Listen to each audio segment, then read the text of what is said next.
Okay, so yesterday we took a look at the double angle formulas. Now what we're going to do is we're going to move on and take a look at the half angle formulas. So I'll run through how they work and some of the basics, and I'll give you a couple of quick examples and then turn you loose to take a look at the problems from the homework, or the classwork for tomorrow, I should say. So where we are is we are on section 8.2, day 2. And these are our half angle formulas or identities.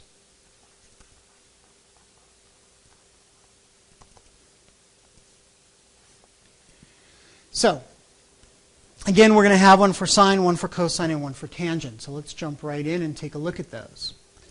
So, for sine, it turns out that sine of some angle theta over 2 is equal to plus or minus, and I'll come back and talk about that in a few minutes here, the square root, and this is a big square root. On the numerator of the square root, it's got 1 minus cosine of regular theta, and in the denominator it has a 2.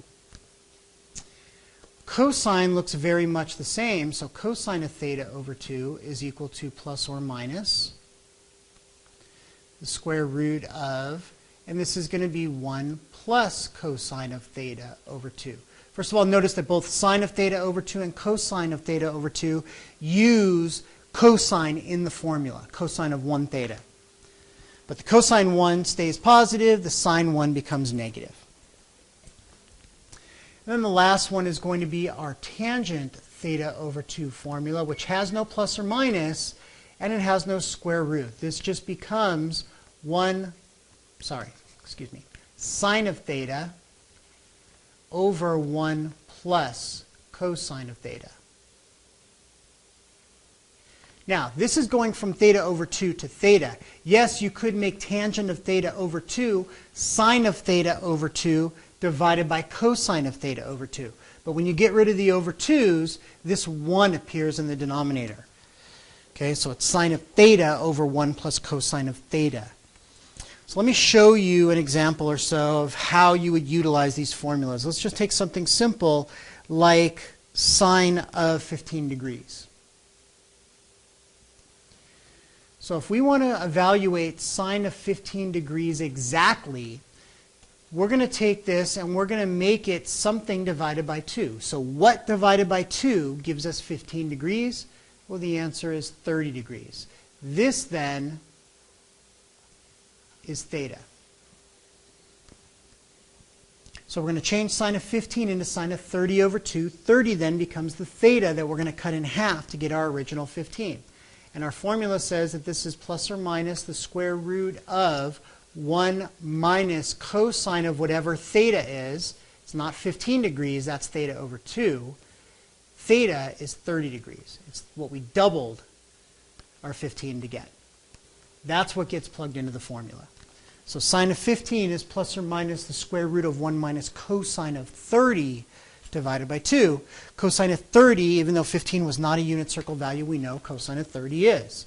So this is plus or minus the square root of 1 minus cosine of 30 is square root of 3 over 2 divided by 2. So this is now equal to plus or minus the square root of 1 becomes 2 over 2 minus square root of 3 over 2 divided by 2, which is really 2 over 1. And now what I'm trying to do is I'm trying to make this complex fraction into a regular fraction.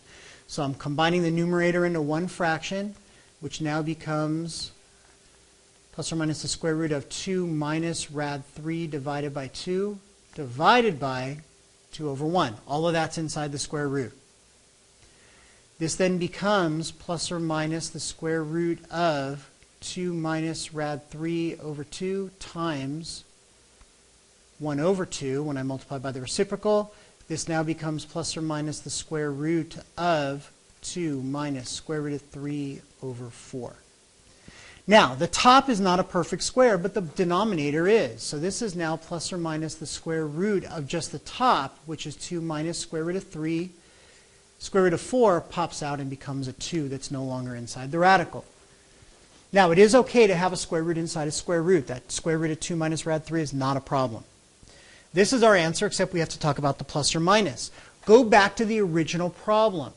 Sine of 15 degrees. 15 degrees is in which quadrant? Well, it's in quadrant 1, and we know that sine of quadrant 1, or in quadrant 1, must be positive. Therefore, the answer is just positive.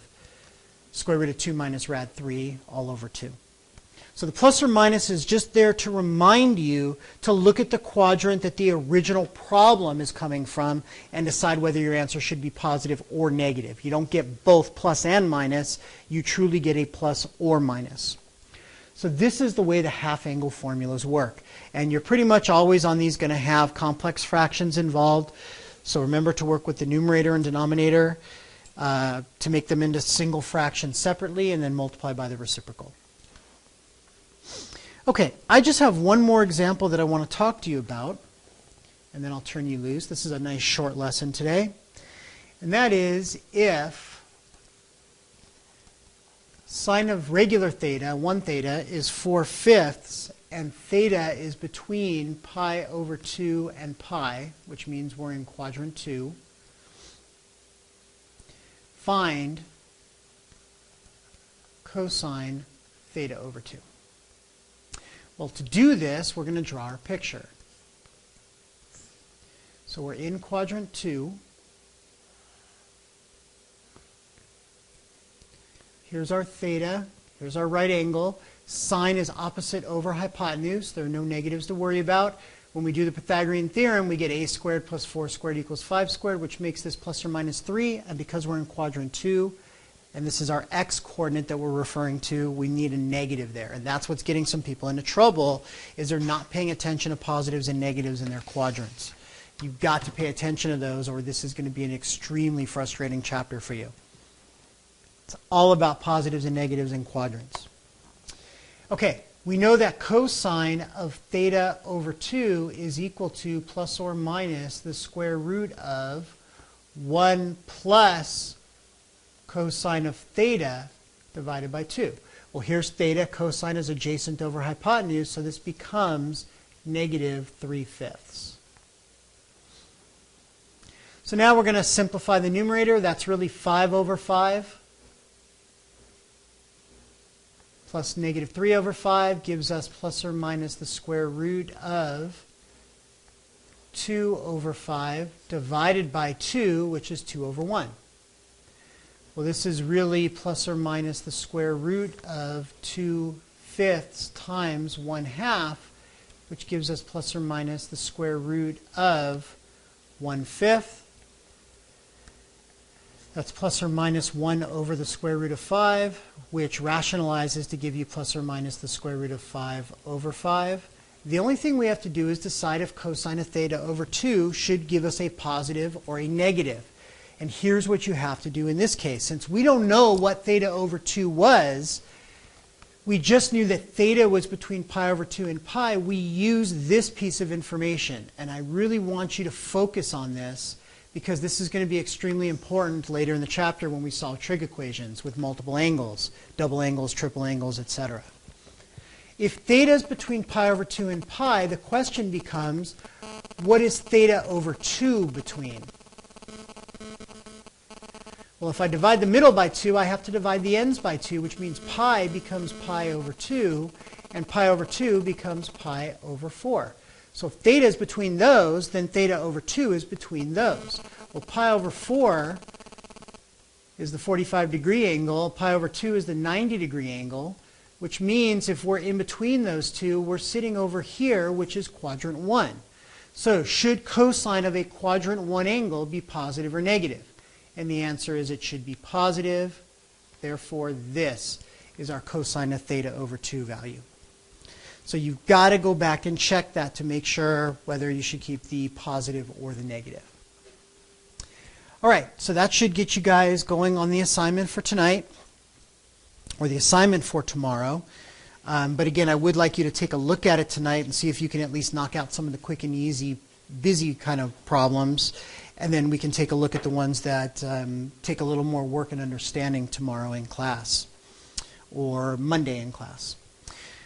Because I believe you'll be watching this either on Friday or over the weekend, although some of you have been watching them early. which is great. I have no issue with that. Okay, that's it for today.